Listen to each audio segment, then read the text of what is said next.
తెలంగాణ శాసన మండలిలో మహేష్ కుమార్ గౌడ్ మాట్లాడుతున్నారు. ఇప్పుడు అలా చూద్దాం. The address which he has been pleased to deliver to the members of Telangana Legislative Council on 16 March 2026. I request Sri Adhaki Dayakar Gaud, Dayakar to move the motion. అధ్యక్ష, governor గారు 16/3/2026 తేదీన తెలంగాణ శాసన పరిషత్ సభ్యులను ఉద్దేశించి దయతో చేసిన ప్రసంగానికి ఈ 26వ సమావేశానికి హాజరైన తెలంగాణ శాసన పరిషత్ సభ్యులు ప్రగాఢ కృతజ్ఞతాబద్ధులై ఉన్నారు. నేను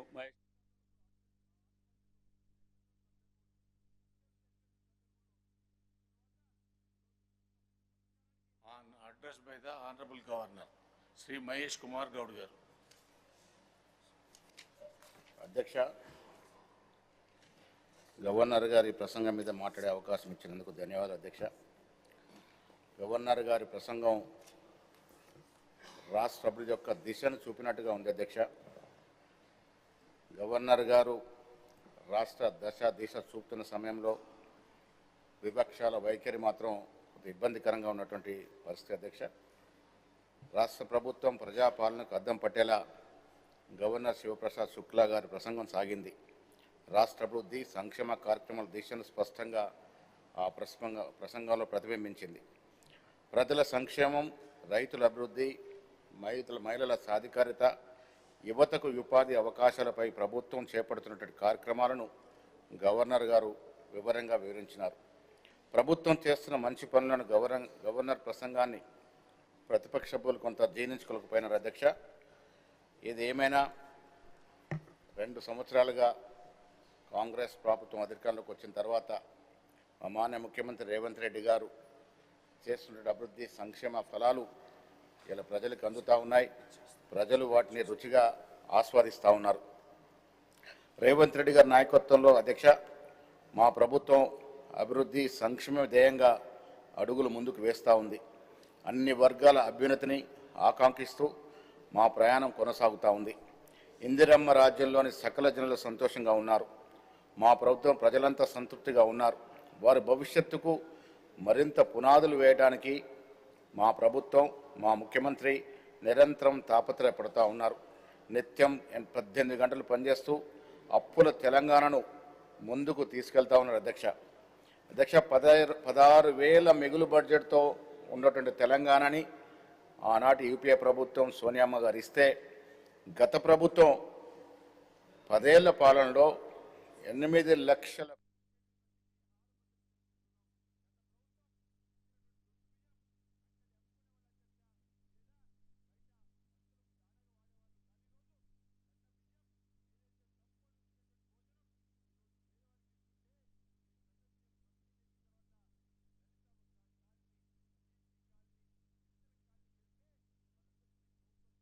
చేరుతా ఉన్నాయి.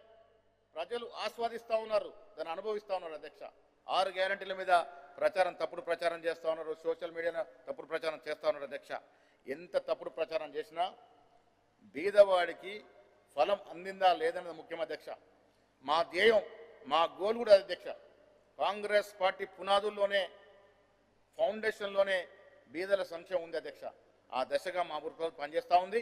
ప్రతి అర్హుడైన పేదవాడికి లబ్ధి చేకూర్చాలని, సంక్షేమం అందాలని ఆ దశగా మా ప్రభుత్వం, మా నాయకుడు ముఖ్యమంత్రి గారు, మా డిప్యూటీ ముఖ్యమంత్రి, మా మంత్రివర్గము, మా ఎమ్మెల్యేలు, ఎమ్మెల్సీలు, ఎంపీలు అందరూ కూడా క్షేత్రస్థాయిలో పనిచేస్తూ ఉన్నారు. అధ్యక్ష, మాకు ప్రజలు ఇచ్చినటువంటి అవకాశం సద్వినియోగం చేసుకొని దాన్ని పరిపూర్ణంగా ప్రజలకి చేరవాలని, సంక్షేమం కానీ అభివృద్ధి కానీ మేము ఇచ్చిన మాట ప్రకారం జరగాలని ఇంకా 3 ఏళ్ళ సమయం ఉంది. అధ్యక్ష, 3 ఏళ్ల నాటికి మేము ఇచ్చినటువంటి ప్రతి అంశాన్ని ప్రజలకు తీసుకెళ్ళి మాట నిలబెట్టుకున్న ప్రభుత్వంగా శబాషి కొట్టించుకొని 100 సీట్లు తగ్గకుండా మళ్ళీ అధికారంలోకి వస్తాం. అధ్యక్ష, ఈనాటి పరిస్థితులు క్షేత్రస్థాయిలో, గ్రామ స్థాయిలో ఒకసారి పరిశీలించినప్పుడు అయితే ప్రజలు చాలా సంతోషంగా ఉన్నారు. అధ్యక్ష, వారికి అందుతున్న అభివృద్ధి సంక్షేమం పట్ల చాలా తృప్తిగా ఉన్నారు. అందుకే అధ్యక్ష, ఇంత ఘట్టపదంగా చెప్తా ఉన్నాను, ఇంకా 3 ఏళ్ళ నాటికి జాగ్రత్తగా బాధ్యతతో మా ముఖ్యమంత్రి మా మంత్రి పనిచేస్తుంది. డెఫినెట్గా ప్రజలకు ఇవ్వాల్సినటువంటి సంక్షేమం అభివృద్ధి చేరవేస్తాం. మళ్ళీ ఎన్నికల్లో శబాషి కొట్టించుకుందన్నమాట కూడా ఈ సంబంధం చేస్తాం. అధ్యక్ష, మేము మా లక్ష్యం నుంచి వెనక్కిపోము అధ్యక్ష. తెలంగాణను ఈ దేశంలో నంబర్ 1 రాష్ట్రంగా ఆర్థికంగా సంక్షేమ విడుదల కానీ ప్రజాపాలనలో కానీ నంబర్ 1 రాష్ట్రంగా తీర్చిదిద్దడం మా లక్ష్యం అధ్యక్ష. చాలామంది అంటూ ఉన్నారు హైదరాబాదు ఢిల్లీతో బాంబేతో బెంగళూరుతో పోటీ అని. కాదు అధ్యక్ష, ప్రపంచ నగరాలతోనే పోటీ. ఇలా 4th సిటీ వస్తూ ఉంది అధ్యక్ష. 4th సిటీకిన సకాలంలో టేకాఫ్ అయితే హైదరాబాద్ను మించిన నగరం ఈ దేశంలో కాదు ఆసియా ఖండంలో కూడా ఉండదు అధ్యక్ష. దేశ విదేశాల నుంచి హైదరాబాద్ చూడాల్సిన పరిస్థితి వస్తుంది అధ్యక్ష. 4th సిటీ డెవలప్ అయి ట్రిపుల్ డాట్ రోడ్డు పరిపూర్ణంగా నిర్మితమైన తర్వాత ఈ రాష్ట్రానికి ఈ నగరానికి విపరీతంగా పెట్టుబడులు వచ్చే అవకాశం ఉంది. ఈ రాష్ట్రంలో శాంతి భద్రతలు పుష్కగా ఉన్నాయి. నిన్నగాక మొన్న చూసాం అధ్యక్ష, ఫామ్ హౌస్ల పరిస్థితి మీరు చూశారు. ఎటుపోతా ఉంది అధ్యక్ష రాష్ట్రము. మాలాంటి సామాన్యులు పిల్లల్ని కంటి రెప్పలా రోజు కాపాడుకునే పరిస్థితి వస్తూ ఉంది. ఎవరు అధ్యక్షరా? ఎమ్మెల్యేలుగా చేసిన వారు, ప్రస్తుతం ఎంపీలుగా ఉన్నవారు ఫామ్ హౌస్లో డ్రగ్స్ యథేచ్ఛగా ఆస్వాదిస్తూ ఉంటే మీరు చర్యలు తీసుకోక ఎస్ నేను ఛాలెంజ్ చేసిన ఇప్పటికి రెడీ ఉన్నా అధ్యక్ష. రేపంటే రేపు నేను మా ముఖ్యమంత్రి గారిని తీసుకొస్తా. మీరు మీ నాయకుని తీసుకురండి. మొదట వాళ్ళు టెస్టులు చేద్దాం అధ్యక్ష. డ్రగ్ టెస్ట్ పోవాల్సిందే. కేసీఆర్తో పాటు ముఖ్యమంత్రి మా రేవంత్ రెడ్డిని తీసుకొస్తా. డ్రగ్ టెస్ట్ చేద్దాం. తర్వాత మీరు మేము అందరం అధ్యక్ష. టీఆర్ఎస్ వారు ఎవరెవరికైతే బీఫామ్లు ఇచ్చారో అందరూ కూడా టెస్ట్కు రెడీగా ఉండాలి అధ్యక్ష. కాంగ్రెస్ పార్టీ మేము ఎవరెవరికైతే బీఫామ్లు ఇచ్చామో మేమందరం టెస్ట్కు రెడీ ఉన్నాం అధ్యక్ష.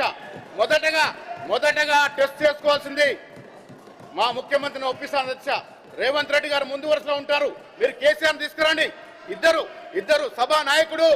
సభా ప్రతిపక్ష నాయకుడు ఇద్దరు కూడా టెస్ట్ జరగాల్సింది అధ్యక్ష. ఈ రాష్ట్రాన్ని డ్రగ్స్ మయం చేశారు అధ్యక్ష. డ్రగ్స్ వ్యాపారం చేశారు. 1000 కోట్లు డ్రగ్స్ మీద సంపాదించారు అధ్యక్ష. సిగ్గుతో తలవంచుకున్న పరిస్థితి అధ్యక్ష. ఇలా డ్రగ్స్ పేరనగానే మీ నాయకుడు పేరెందుకు వస్తుంది? డ్రగ్స్ మాట అనగానే మీ నాయకుడు పేరెందుకు వస్తుంది? ఒక్కసారి ఆలోచించుకోవాల్సిన అవసరం ఉంది అధ్యక్ష. ఇలా సామాన్యుడు, టీచర్లు, ప్రొఫెసర్లు, లెక్చరర్లు వారి పిల్లల్ని కాపాడుకోలేక నానా అవస్థలు పడుతూ ఉంటుంది అధ్యక్ష. 10 ఏళ్ల కాలంలో అధ్యక్ష, పోయిన 10 ఏళ్ల కాలంలో విచ్చలవిడిగా గాంజా సరఫరా అయింది అధ్యక్ష. ఈ రాష్ట్రంలో ఆన్ రికార్డ్ చెప్తున్న అధ్యక్ష.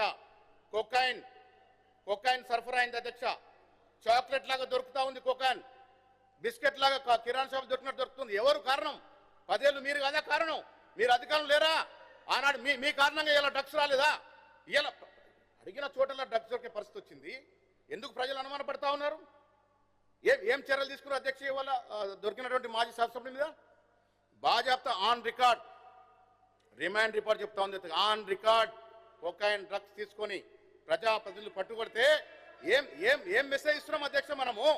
మనం ఏం మెసేజ్ ఇస్తున్నాం? ఈ రాష్ట్ర ప్రజలకి, దేశ ప్రజలకు ఏం మెసేజ్ ఇస్తా ఉన్నాం? రావాలా? నేను మళ్ళీ ఛాలెంజ్ చేస్తా ఉన్నా. రేపే ముహూర్తం కేసీఆర్ గారు రావాలా? మీరు కేసీఆర్ తీసుకురండి, నేను ముఖ్యాన్ని తీసుకొస్తా. మీరు కేసీఆర్ తీసుకురండి అసెంబ్లీకి, మా ముఖ్యమంత్రిని తీసుకొస్తా. ఇద్దరు మొదట టెస్ట్ చేసుకోవాల్సిందే, తర్వాత మేమందరం టెస్ట్ చేసుకోవాల్సిందే. డ్రగ్ టెస్ట్ జరగాల. ప్రతి నాయకుడు, టీఆర్ఎస్ ప్రతి నాయకుడు డ్రగ్ టెస్ట్ జరగాల. మేము కూడా చేసుకుంటాం. మేము రెడీగా ఉన్నాం. సభా నాయకుడు, ప్రతిపక్ష నాయకుడు ఇద్దరు టెస్ట్ జరగాల. జరిగిన అందరం టెస్ట్ చేసుకుందాం. ఎటు పోతుంది అధ్యక్ష? రాష్ట్రంలో పసిపిల్లలు, పసికూనలు ఇబ్బంది పడే పరిస్థితి వచ్చింది. కారణం మీరు కాదా? ఎవరు కారణం దీనికి? యథేచ్ఛగా 10 ఏళ్ళు యథేచ్ఛగా డ్రగ్స్ మయం చేశారు రాష్ట్రాన్ని. డబ్బుల కోసం కక్కుర్తి పడ్డారు అధ్యక్ష. కొందరు నాయకులు డ్రగ్స్ వ్యాపారం చేశారు. ఇంతకన్నా సిగ్గుచేటని విషయం ఉంది అధ్యక్ష. ఈ రాష్ట్రము కొత్త రాష్ట్రము, చిన్న రాష్ట్రము, ఎంత పగడ్బందీగా ఎదగాల్సిన రాష్ట్రము డ్రగ్స్ మయమైపోతే, డ్రగ్స్, మద్యము, గాంజా విచ్చలవిడిగా వస్తూ ఉంటే మన పిల్లలకు సంరక్షణ ఎక్కడా? మనం ఉదాహరణ ఏం మెసేజ్ ఇస్తా ఉన్నాం ప్రజలకి? అందుకే అధ్యక్ష, మీ ద్వారా నేను ప్రతిపక్ష నాయకులకు విజ్ఞప్తి చేస్తా ఉన్నాను. ఒక మంచి మెసేజ్ ఇవ్వాల్సిన అవసరం ఉంది అధ్యక్ష. నేను ఇచ్చిన ఛాలెంజ్ వాళ్ళ నాయకుడు ఒప్పుకున్నాడు అధ్యక్ష. డెఫినెట్గా పోవాలా. ఈ అసెంబ్లీ నడుపుతున్న సభా నాయకుడు మా ముఖ్యమంత్రి రేవంత్ రెడ్డి గారిని తీసుకొస్తాను. మీరు మీ నాయకుని తీసుకురండి. మొదటగా వారిద్దరు టెస్ట్ చేసుకోవాలా, తర్వాత మనమందరం టెస్ట్ చేసుకోవాలి అధ్యక్ష. ధన్యవాదాలు. చేసుకోవాలి అధ్యక్ష. పారిపోవడానికి లేదు. అందరూ రావాలా, నాయకుడు రావాలా, సభా నాయకుడు రావాలా, ప్రతిపక్ష నాయకుడు రావాలా, మీ యువ నాయకుడు రావాలా. అందరికీ టెస్ట్ జరగాల. ప్రజలకి మెసేజ్ ఇవ్వాలా. మనం ప్రజలకి మనల్ని చూసుకుంటారు. వేల ప్రజలు వాళ్ళు చూస్తా ఉన్నారు. ఏమైంది రాష్ట్రం? 10 ఏళ్ళు డ్రగ్స్మయమైంది రాష్ట్రం. ఈ రాష్ట్రం డ్రగ్స్మయమైంది. అంధకారం అయిపోయింది రాష్ట్రం. విచ్చలవిడిగా జరిగింది. దాన్ని 2 ఏళ్లుగా అధ్యక్ష అతి క్లిష్టమైనటువంటి నిర్ణయాలు తీసుకొని 2 ఏళ్లుగా డ్రగ్స్ ని కంట్రోల్ చేస్తా ఉన్నది మా ప్రభుత్వం. ముఖ్యమంత్రి రేవంత్ రెడ్డి గారు నిర్దిష్టంగా దీన్ని సూచనలు ఇస్తూ ఒక టీంని ఏర్పాటు చేసి డ్రగ్స్ ని కంట్రోల్ చేసే ప్రయత్నం చేస్తా ఉన్నాం అధ్యక్ష. ఈగల్ టీం పెట్టి ఇలాంటి తరుణంలో ఫామ్ హౌస్లో పట్టుబడ్డారు అధ్యక్ష. ఏం జవాబు చెప్తారండి మీరు? మీ నాయకులు కాదా? ఫామ్ హౌస్లో పట్టుబడదు మీ నాయకులు కాదా? ఏం జవాబు చెప్తారు అధ్యక్ష? ఇప్పటికైనా వాస్తవాలు తెలుసుకొని తప్పు చేసిన వారు మీ వారా మా వారా కాదు. చట్టం అందరికి సమానమే. చట్టరీత్యా చర్యలు తీసుకోవాలా, ముందుకు రావాలా. వైట్ పేపర్ ఇవ్వాల్సిన అవసరం ఉంది అధ్యక్ష. మనం అందరం ఇవ్వాలా. ప్రజలు చిన్నపిల్లలు చూస్తూ ఉన్నారు అధ్యక్ష. ప్రజాప్రతినిధులు ఇలాంటి కార్యక్రమాలకు పాల్పడితే ఏం మెసేజ్ ఇస్తున్నాం అధ్యక్ష మనము? అందుకే మా ప్రభుత్వం దీని మీద కట్టుబడి ఉంది అధ్యక్ష. నిర్దిష్టంగా వ్యక్తులు ఎంత పెద్దవారైనా వదిలేదు లేదు అధ్యక్ష. డ్రగ్స్ ఫ్రీ రాష్ట్రంగా దీన్ని తీసుకురావాలి.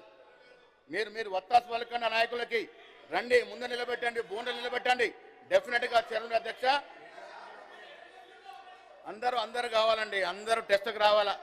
గతంలో భయపడేదెవరో చూసాం, టెస్ట్కి రాకుండా భయపడేదెవరో చూసామండి. రండి. చాలా మంది నేను అందుకే చెప్తా ఉన్నా అధ్యక్ష. ప్లీజ్ ఇది అధ్యక్ష, ఇది వాళ్ళ యువ నాయకుడికి నాకున్న మధ్య ఉన్న సమస్య కాదు అధ్యక్ష. ఇది రాష్ట్ర ప్రజల సమస్య. ప్లీజ్ నేను అందుకే చెప్తా ఉన్నాను. మీరు టెస్టులు అంటే భయం ఎందుకు మీకు? మీరు టెస్టుకు రావాల్సిన అవసరం ఉన్నది. మీ పార్టీ పేరున మీ బీఫామ్ మీద ఎవరెవరు పోటీ చేస్తారో అందరిని లైన్లో పెట్టండి. నా పార్టీ నేను బీఫామ్ ఇచ్చిన ఎవరెవరు అందరిని లైన్లో పెడతా. అందరం టెస్ట్ చేయించుకోవాలా. ప్రజలకు ఒక మార్గదర్శకం, ప్రజలకు ఒక మంచి సందేశం ఇవ్వాల్సిందిగా కోరుతూ అధ్యక్ష, మా ప్రభుత్వం అభివృద్ధి సంక్షేమంతో పాటు ఈ రాష్ట్రాన్ని డ్రగ్స్ ఫ్రీ రాష్ట్రంగా చేయాలని, శాంతి భద్రతల్ని కాపాడాలని. ఇలా విదేశీ పెట్టుబడులు ఎందుకు వస్తాయి, ఎప్పుడు వస్తాయి అధ్యక్ష? మూసిలాగా ఉంటే పెట్టుబడులు వస్తాయి అధ్యక్ష? మూసి కంపు కొడతా ఉంటే పెట్టుబడులు వస్తాయా? మూసిలో కూడా రాజకీయం చేస్తూ ఉన్నారు. మూసి మొత్తానికి 7,000 కోట్లు అవుతే దాన్ని 20,000 కోట్లని ఒకరు, 70,000 కోట్లని ఒకరు. గాంధీ మహాత్ముడు అధ్యక్ష, గాంధీ మహాత్ముడు మనం గౌరవించిన నాయకుడే కాదు, యావత్ ప్రపంచం. మేము ఆస్వాదించాం, అంబేద్కర్ విగ్రహాన్ని ఆస్వాదించామండి. మేము సెక్రటేరియట్కి అంబేద్కర్ పేరు పెట్టాము అధ్యక్ష. సెక్రటేరియట్కి అంబేద్కర్ పేరు పెట్టాము. గతంలో దేశానికి సేవ చేసిన ప్రతి నాయకుడిని ఆరాధిస్తా ఉన్నాం, గౌరవిస్తా ఉన్నాం. పూలే విగ్రహాన్ని పెట్టబోతా ఉన్నాం. సర్వాయి పాపన్ విగ్రహాన్ని పెట్టబోతా ఉన్నాం. పూలే విగ్రహాన్ని పెట్టబోతా ఉన్నాం. దేశానికి రాష్ట్రానికి సేవలు అందించిన మహానుభావులందరినీ గౌరవించుకుంటా ఉన్నాం అధ్యక్ష. ఇలా గాంధీ మహాత్ముడు యావత్ ప్రపంచం గౌరవించే మహానాయకుడు అధ్యక్ష. అలాంటి నాయకుడి యొక్క విగ్రహాన్ని పెట్టుకొని వారి సందేశాన్ని యువతరానికి ఇస్తామంటే దాంట్లో కూడా రాజకీయం ఎంత అవుతుంది అధ్యక్ష? గాంధీ స్మారకానికి, గాంధీ విగ్రహానికి 70 నుంచి 100 కోట్లు అవుతే 5,000 కోట్లను విష ప్రచారం. మూసి మొత్తం ప్రక్షాళన ఫస్ట్ దశకి 7,000 కోట్లు అవుతే 70,000 కోట్లను ప్రచారం సోషల్ మీడియాలో. ఇంత దిగజారితే ఎట్లా అధ్యక్ష? వాస్తవాలు చెప్పండి. మా నుంచి తప్పులైతే కూడా ఇది ప్రజాస్వామ్యం అధ్యక్ష. ఎవరు ప్రజాస్వామ్యానికి అతిథుడు కాదు. మేము తప్పు చేస్తే సరిదిద్దుకొని సిద్ధంగా ఉన్నాం. నేను కానీ